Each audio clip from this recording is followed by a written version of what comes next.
Ayushman Bharat card के बारे में आपने सुना कि नहीं? अगर सुना है तो इसमें जो सरकार की तरफ से इलाज की मदद दी जाती है, ये मदद लेना जायज़ है कि नहीं? इसका जवाब आखिर तक आप देखते रहिए।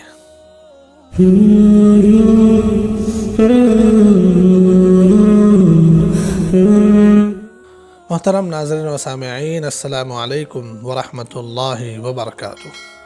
नाज़रीन किराम, कुछ दिन पहले हमने एक वीडियो अपलोड की थी अपने चैनल पर ई श्रम कार्ड के बारे में। आप लोगों ने उसको बहुत पसंद किया और उसमें कमेंट्स में बहुत सारे दोस्तों का सवाल था आयुष्मान भारत कार्ड के बारे में। आयुष्मान भारत कार्ड के बारे में वैसे ज़बानी भी बहुत सारे लोग हमको पूछते रहते हैं, तो सोचा चलो आज इसके वीडियो में इसकी तफसील बतला दे कि इस कार्ड के ज़रिए से जो इलाज में सरकार की तरफ से हेल्प और मदद मिलती है, इसको लेना जायज़ है या नहीं है। दोस्तों और साथियों, आयुष्मान कार्ड जो भारत सरकार की तरफ से बनाया गया है, इसमें जो मदद दी जाती है वो कैश में नहीं दी जाती, बल्कि वो मदद हॉस्पिटल का बिल अदा करके दी जाती है। दूसरी बात यह है कि आयुष्मान भारत कार्ड में जो मदद जिन लोगों को दी जाती है, उनका सिलेक्शन हुकूमत खुद करती है।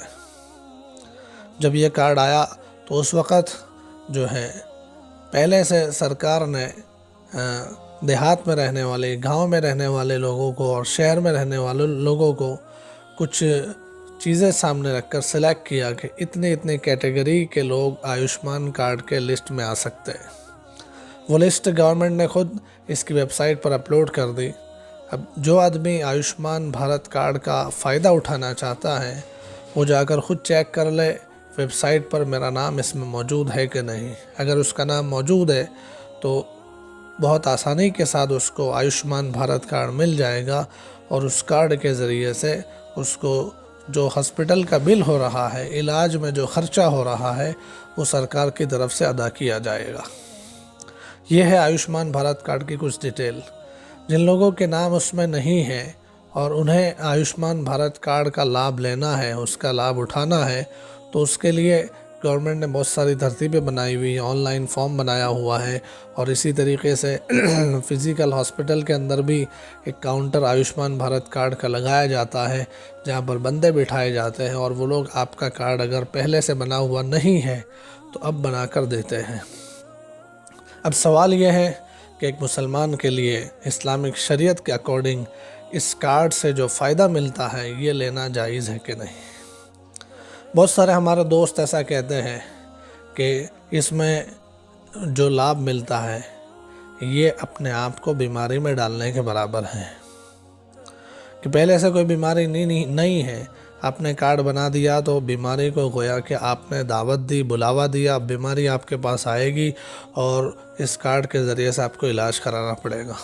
तो इसलिए ये बीमारी को बुलावे जैसा है, इसलिए ये सही नहीं है। देखिए दोस्तों, ये गलत बात है कि इस कार्ड को बनाना बीमारी को बुलाना है, ये गलत बात है। बीमारियां अल्लाह जल्ल शानुहु की तरफ से आती है और जो मुक़द्दर में वही आती है। कार्ड बनाने से बीमारी आ जाए, ये गलत बात है, ये तकदीर के ख़िलाफ़ बात है। दूसरी बात, लोगों की तरफ से ये कही जाती है कि आयुष्मान भारत कार्ड बनाना और उसके ज़रिए से लाभ लेना, ये गोया के सरकार के लाभ लेना है, जो जायज़ नहीं है, ये बीमा जैसा है। इस किस्म की बातें भी लोग करते रहते हैं, ये गलत बात है।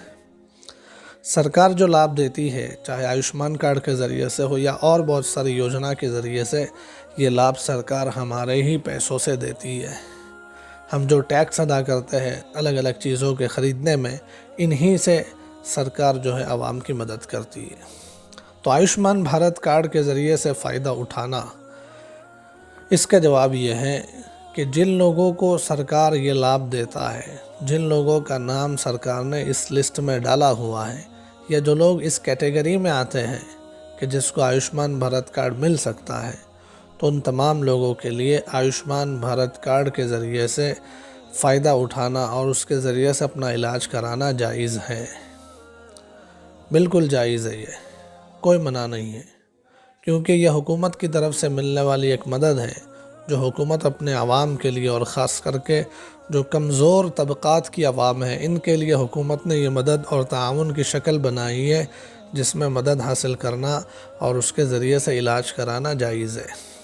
इसलिए इधर उधर की बातों पर ना जाएं, बल्कि आयुष्मान कार्ड की कैटेगरी में अगर आप आते हैं, अगर आप उस लिस्ट में आते हैं, आपको सरकार ये लाभ देती है, तो आपको ज़रूर लेना चाहिए और उसके ज़रिए से अपना इलाज कराना चाहिए। देखिए, अगर आप उस कैटेगरी में नहीं आते, यानी आप सरकार के एतबार से आप मालदार हैं, आप इस कार्ड के हकदार नहीं हो सकते, तो फिर आपके लिए इसका लाभ लेना जायज़ नहीं है। बहुत सारे लोग जो हकदार नहीं होते फिर भी गलत बात बोलकर, झूठे अपने डॉक्यूमेंट्स पेश करके और इसी तरीके से रिश्वत खिलाकर ये कार्ड बनवा लेते हैं और उसके ज़रिए से मदद लेते हैं। शरीयत में ये नाजायज़ है।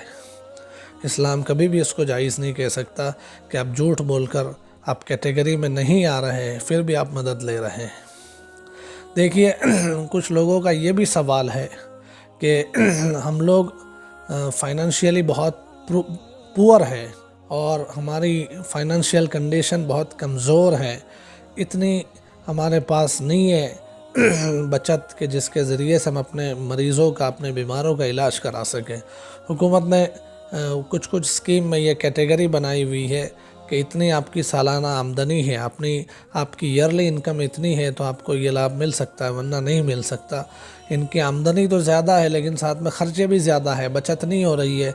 अभी आदमी बेचारा इस कार्ड के ज़रिए से फ़ायदा नहीं उठाता तो ये बहुत मुश्किल में आ जाता है। ऐसा कोई आदमी है तो वो अपने लोकल मुफ्तियान किराम से, अपने लोकल उलमाए किराम से रुजू करे, उनके साथ बैठकर बात करे, उनकी परेशानी, उनकी मजबूरी देखकर वो लोकल उलमाए किराम, मुफ्तियान किराम इस सिलसिले में इजाज़त दे सकते हैं।